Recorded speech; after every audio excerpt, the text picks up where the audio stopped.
एक खामोश जंगल में एक बहुत पुराना दरख्त था। वह बहुत तन्हा था। काश मैं कुछ खास बन सकूं।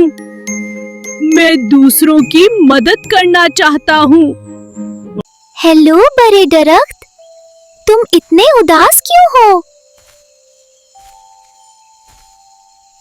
अचानक हवा में जादू फैल गया। वाव! तुम अब जादुई किला बन गए हो। This castle has become truly। जादुई किला हर आने वाले को मदद करता और हिफाजत देता था। मेरी दुआ पूरी हो गई। अब मैं तन्हा नहीं हूँ।